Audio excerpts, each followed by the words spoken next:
I even got a helper with that, because he says if you finish quickly, I can get to the bar soon. You already know who I am because I had to introduce myself earlier, but here's my quick agenda to bring us home. Why did I want to do this empirical research that is about sustainability and about financial reporting? Let me get right up front.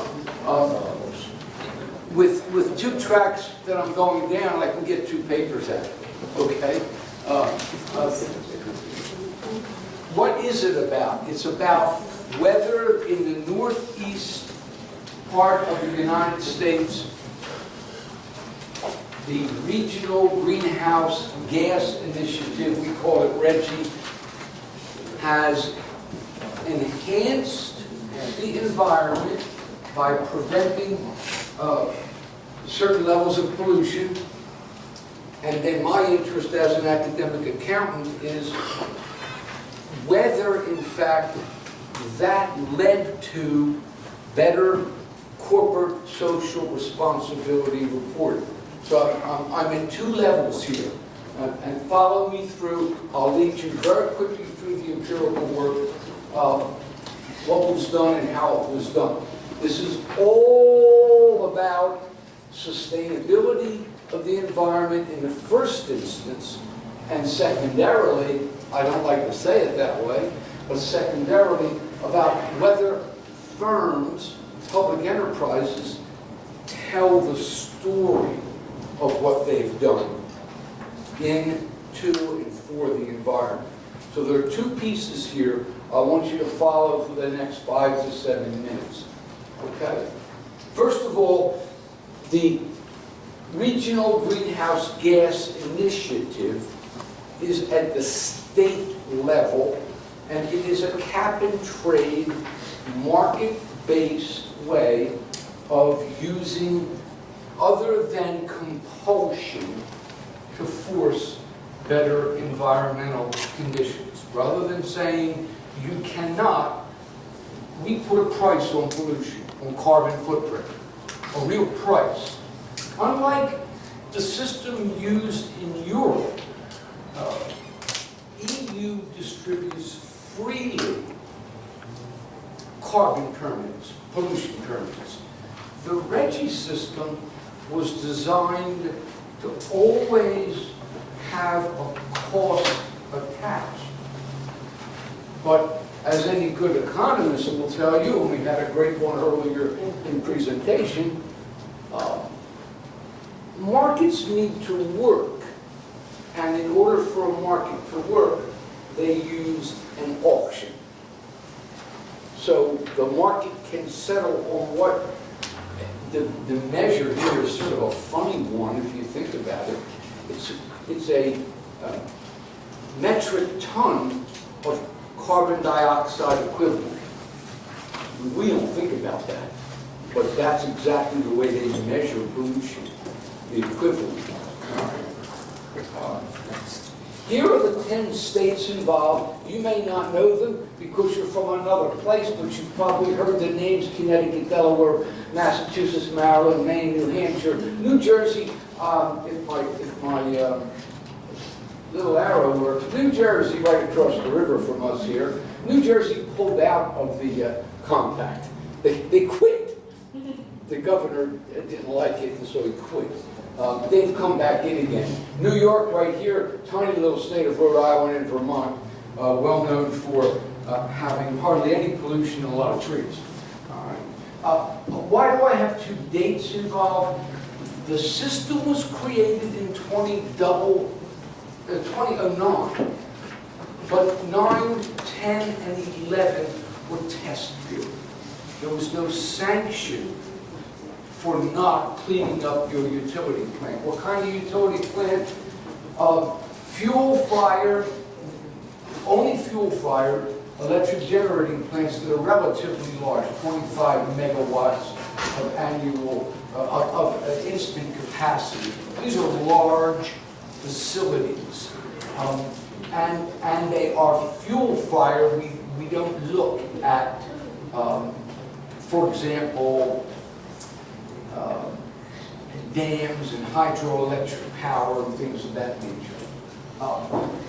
If you're following me so far, I have to add a little caveat. In 2010, right in the midst of moving to this RGGI system, in 2010, the Securities Exchange Commission told its registrants, in order to tell people about the impact your company has on climate change, you ought to tell about the risk your company faces if the rivers rise, if it's always summer. SEC recommended this, all right, 2010. And the reason they had the right to recommend it is because in a full disclosure world for investors, investors need information to make decisions to buy, sell, or hold. Okay? And here are my two layers of discussion. First, go out and get CO2 emission data. I found 193 regulated plants in these states that had to participate. And we matched them for testing purposes. We matched them with similar size, same fuel source,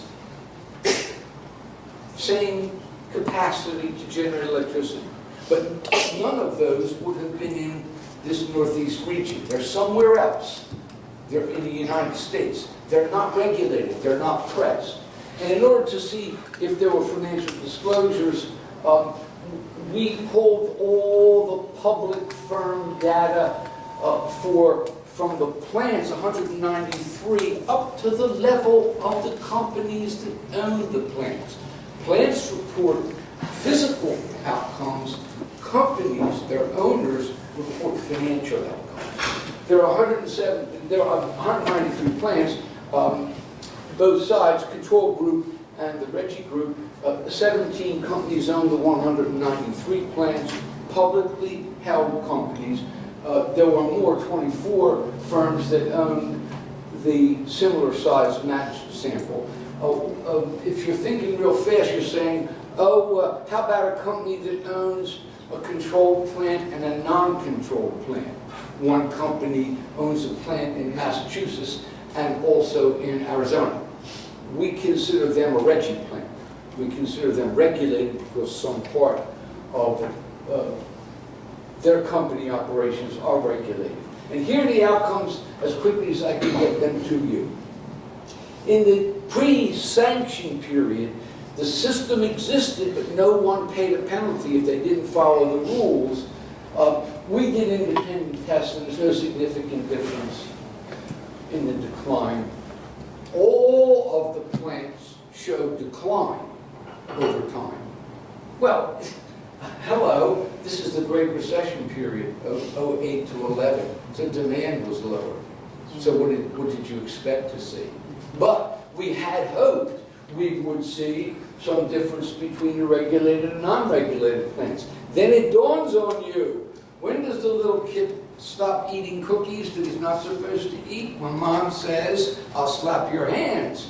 And so when we go to the sanction time period after 2011, we find that there was year-to-year significant difference in outcome. In other words, the system actually works to reduce effluents. What about, I do have statistical results. You don't need to hear about them. What we found was that there is clearly evidence that when you mandate pollution control, even if it's in a market-based system, if you put a price on a metric ton of CO2, public companies pay attention. They do something. They clean their plants, they shut down old plants, they put scrubbers in. We know what they don't want to do. They don't want to pay a lot of money for pollution permits because the shareholders are going to come looking for them. Okay, I'm an accountant, so what did I find about disclosures? Nothing. We had an 18-element disclosure index. We've developed it. It's at least 15 years old that I've been working on it.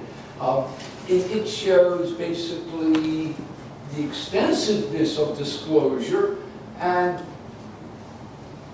both the regulated plants and the non-regulated plants disclose more. Well, okay, the world's getting smart, they're wising up to the need to deal with climate change. We think that that's a result. Well, I cannot prove causality. We think it's a result of the Securities and Exchange Commission saying, please disclose, people care, I can't prove it, not possible. But there's no statistically significant difference in the reporting between the regulated and non-regulated companies. You may say, why is that? Well, you know, on two levels. First of all, mandating pollution control means you get it. If I say you're going to get charged if you don't clean the environment, they clean the environment. They don't want to pay a price. They're public companies. What do they tell people? Nothing. Nothing. Why? Because there's no mandate that they tell anybody anything. This is voluntary reporting. And so it's exactly, I think, what all of us would have expected. If you don't hold the smoking gun to the head, they won't disclose anything. Companies just won't disclose. When they find it to their advantage to do a better job for the environment, they do a better job for the environment. Clearly, they do a better job. One thing, maybe more than one of you may wonder about is, what about the 2008, 9, 10, 11, 12 years when there was recession? Can you take that out of here and show me that, in fact, the better outcomes for the environment came because companies just turned off the generating? One thing I do know for sure, that that's not the case. Because in a deregulated system as we run in the United States, slowing down a plant, which has enormous fixed costs, is not a good idea. It's easier to sell your electricity to somebody else. So you keep making it. Well, one criticism is that you ran right across the period of the Great Recession when demand for electric power dipped by 2.5%. Yes, but these companies don't turn their plant down. They keep the boilers running and sell the juice to somebody else, because it lowers the cost to generate per kilowatt hour. That's exactly what their shareholders want. Well, that's what I found. I thank you for listening and learning. I'm hoping you don't have to